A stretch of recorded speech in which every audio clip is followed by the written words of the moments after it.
بازداشت دو زن تاجیک برای بردن هزار اسپند به روسیه و به 8 سال زندان محکوم شدن یکی از آنها در تاجیکستان سر و صدای زیادی را به بار آورد. مقامات روسیه سال 2024 هزار اسپند را به گروه رسانه‌های دارای مواد مخدر وارد کردند و برای استفاده و وارد کردن آن به قلمرو این کشور جزا پیش بینی نمودند. زن تاجیک به چه گمان برمی‌شود و بردن باز کدام نمود رسانه‌ها به روسیه منع است؟ به شما اطلاع می‌دهیم. چند روز قبل دادستانی کلی تاجیکستان خبر داد که برای بردن هزار اسپند به روسیه دو زن تاجیک بازداشت شده، نسبتشان پرونده جنایتی گشوده شده است. این نهاد نوشت که دادگاه روسیه یک از این زنها را به 8 سال زندان محکوم کرده است. زنها این گیاه را با مقصد شخصی و طبی به روسیه بردند که در فرودگاه‌های این کشور دستگیر و به جوابگری کشیده شدند. آمده است در بیانیه این نهاد و اعلام می‌گردد که نسبت یکی از زنان با گمان نگهداری، انتقال، استحصال و کارکرد بدون هدف فروش مواد مخدر و حرکت غیرقانونی توسط سرحد گمرکی روسیه گذراندن رسانه‌های دارای مواد مخدر پرونده جنایتی باز شده، دادگاه به 8 سال زندان محکوم کرده است. در خصوص تقدیر زن دیگری بازداشت شده این نهاد اطلاع بیشتری نداده است. دادستانی کل نوشته است که در صورتی از 10 عدد زیاد بردن هزار اسپند، نفر انتقال دهنده را 1 میلیون روبل روسی جریمه و یا حبس ابد تهدید می‌کند. این نهاد به شهروندان کشور هشدار می‌دهد که از بردن هزار اسپند به روسیه و استفاده آن در حدود این کشور خودداری کنند. قبلا وزارت کارهای داخلی کشور نیز در این خصوص به شهروندان کشور هشدار داده بود. یادآور می‌شویم که ماه فوریه سال 2024 روسیه هزار اسپند را بر روی خط رسانه‌های دارای مواد مخدر وارد کرد و قانونگذاری این کشور برای انتقال و استفاده آن جریمه و حبس مقرر کرد. وارد کردن کدام رسانه‌ها به حدود روسیه منع است؟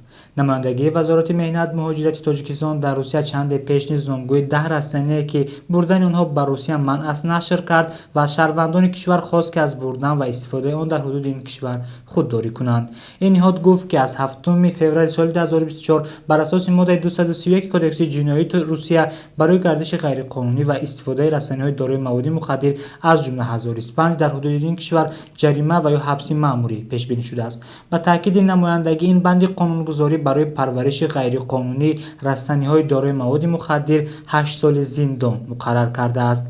نمایندگی به شهروندان جمهوری تاجیکستان که در حدود روسیه زندگی و فعالیت میکنند توصیه میدهد که از پرورش و استفاده همگونه رسانه‌هایی که میتوانند زیر منع قانونگذاری باشند خودداری نمایند تا از عاقبت‌های حقوقی امن مانند. تاکید میکند این نهاد 10 رسانه‌ای که بردن و استفاده آن در حدود روسیه منع است اینهایند: نیلوفر آبی یا لاتوس کبود، رسانه آبی که گل‌هایش کبود رنگ بوده در ترکیبش الکالویدها دارد. نیلوفر پیچ یا ایپامیای سرنگا تاکمانند با گل‌های کلان است که در تخمش ماده‌های نش‌آور گلوسینگنی موجودند. بانکداره یا کانوپلیای کشتی رسانه‌ای است که برگ و گل آن دارای کانابینوئیدها بوده در وجود انسان خواب‌آلودگی یا هیجان را به وجود می‌آورد. شلفه پیشگویی آن دارای مواد پسیخواکتیو سالوینورین بوده خستگی، چرخزنی سر، از دست دادن خاطره را به بار می‌آورد. مک خواب‌آور یا کوکنور که شیره آن دارای مواد نش‌آور پرقوت میباشد. صدبرگ گوایی دارای الکالویدهاست که هنگام استعمال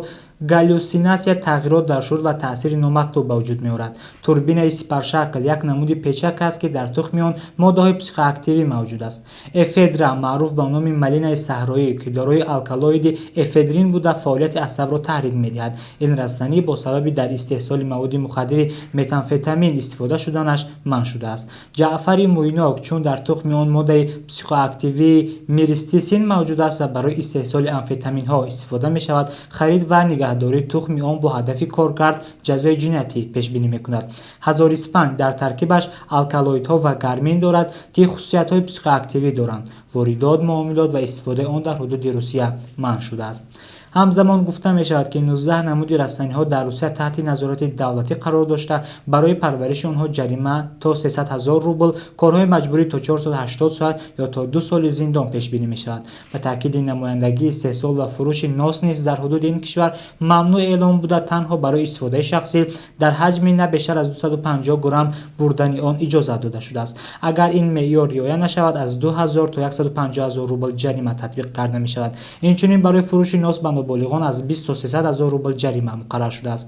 نمایندگی وزارت مهنت تاجیکستان در روسیه به شهروندان کشور توصیه می‌دهد که پیش از شناختن هر گونه رسانه‌های دارای خصوصیت‌های غیرعادی در پورتال رسمی حکومت روسیه کنسولتانت پلوس و یا سامانه وزارت کارهای داخلی این کشور درباره آن معلومات گیرند.